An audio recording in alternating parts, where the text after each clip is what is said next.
Podcast నచ్చితే like చేయండి, share చేయండి, సబ్స్క్రైబ్ చేయండి, ఫాలో అండి.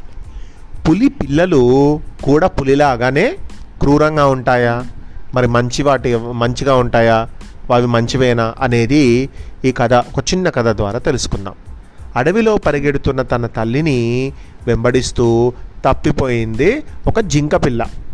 తల్లి కనిపించపోయేసరికి అటు ఇటు చూసి దిగాలుగా కూర్చుంది. తన పిల్లను గమనించకుండా తల్లి వెళ్తూనే ఉంది. ఇంతలో అటుగా వస్తున్న పెద్ద పులి జింక పిల్లను చూడగానే చూసింది. ఆహా, మంచి భోజనం దొరికింది అని సంబరపడింది. లేత మాంసం భలే రుచిగా ఉంటుంది, లొట్టలేసుకుంటూ నేను దీన్ని తినేస్తాను అని దాని ఎదురుగా నిలబడింది. జింకపిల్ల భయపడలే సరికదా. మా అమ్మని నువ్వేమైనా చూసావా, మా అమ్మ దగ్గరకు తీసుకెళ్ళవా అంటూ పాపం అమాయకంగా పులిని అడిగింది జింకపిల్ల. ఆ ప్రశ్నతో పులి ఆశ్చర్యపోయింది. ఏమిటి, ఈ జింకపిల్లకు ఇంత ధైర్యం? ఓహో, నన్నెప్పుడు చూసి ఉండదులే, నేనెవరో దానికి తల్లి చెప్పి ఉండదు అని పులి తన మనసులో అనుకుంది.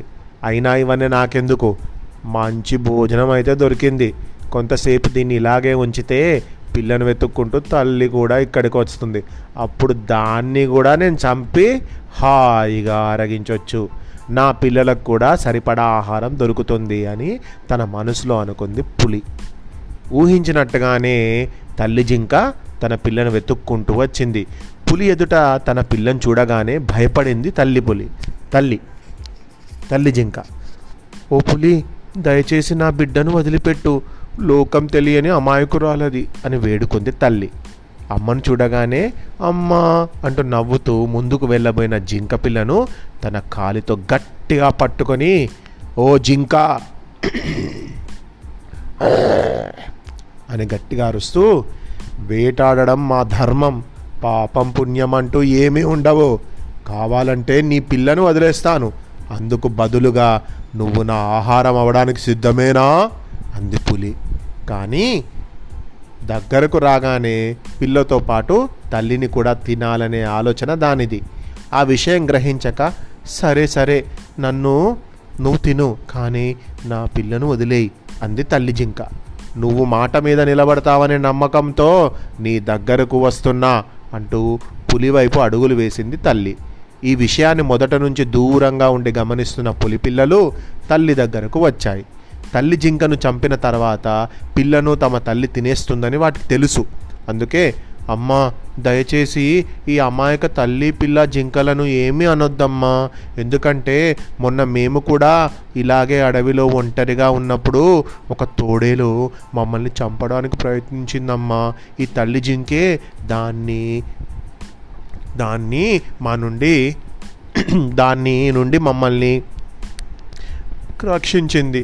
ఆ సమయంలో అది రాకపోతే మేము బతికే వాళ్ళం కాదమ్మా. మాకు ప్రాణదానం చేసిన జింకను మేము తినలేము అని తల్లికి చెప్పాయి పులి పిల్లలు. పిల్లల మాటలతో తల్లి పులి ఆలోచనలో పడింది. తన బిడ్డలను కాపాడిన జింకను చంపడం మంచిది కాదని నిర్ణయించుకుంది. ఓ జింక, నా పిల్లల ప్రాణాలు కాపాడిన నీకు కృతజ్ఞతలు. మీకు ఎటువంటి హాని తలపెట్టను, దయచేసి నీ పిల్లని తీసుకెళ్ళి సంతోషంగా ఉండు అంటూ వదిలేసింది.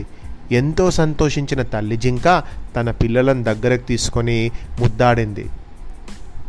పులికి దాని పిల్లలకు కృతజ్ఞతలు చెప్పి ఇంటికి వెళ్ళిపోయింది అది.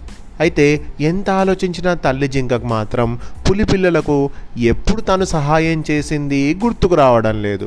ఒకరోజు అనుకోకుండా ఆ పులి పిల్లలు ఆడుకుంటూ తల్లి జింకకు కనిపించాయి.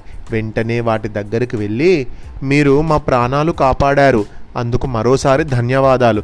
కానీ నేను మీకు సహాయం చేశాను అని అన్నారు కదా, నేను ఎప్పుడు మీకు సహాయం చేశాను, నాకు ఆ విషయం గుర్తు రావడం లేదు, అది ఎప్పుడు జరిగింది, నాకు కొంచెం చెప్తారా అని అడిగింది. అందుకు పులి పిల్లలు నవ్వుతూ, ఓ జింక, నువ్వు మాకు సహాయం ఏమీ చేయలేదు, కేవలం నిన్ను నీ బిడ్డను కాపాడడం కోసం మా అమ్మకు అబద్ధం చెప్పాం. మాకేమైనా జరిగితే మా అమ్మ ఎంత బాధపడుతుందో మాకు తెలుసు. అలాంటి ఇబ్బంది నువ్వు పడకూడదు అని అనిపించింది. పైగా మా వయసులోనే ఉన్న నీ బిడ్డను చూస్తే జాలి కలిగింది. మా అబద్ధం వల్ల మీ ప్రాణాలు మా అమ్మ చంపకుండా మిమ్మల్ని వదిలేసింది. మీ ప్రాణాలు కాపాడిన మేము అబద్ధం చెప్పడము తప్పేమీ కాదనుకున్నాం మా అమ్మకు. కాబట్టి నేను అబద్ధం చెప్పి మా అమ్మకు అబద్ధం చెప్పి నువ్వు మమ్మల్ని కాపాడావు అని చెప్పి అబద్ధం చెప్పి మీ ప్రాణాలను రక్షించాము అని చెప్పింది. పులి పిల్లల మంచి మనసుకు తల్లి జింక ఎంతో హ్యాపీగా ఫీల్ అయింది. సంతోషంతో దాని ముఖం వెలిగిపోయింది. పులి పిల్లలకు మరోసారి కృతజ్ఞతలు తెలిపి ఇంటి దారి పట్టింది. అంటే ఇక్కడ చూడు, పులి తన పిల్లల కోసం ఆహారం తెద్దాం అనుకుంది. కానీ పులి పిల్లలు ఏం చేసినాయి, ఇంకొక చిన్న జింక పిల్లని చూసి పాపం వాటికి జాలేసి ఏమైనాయి, అబద్ధం చెప్పి తల్లి నుండి వాటిని కాపాడినాయి.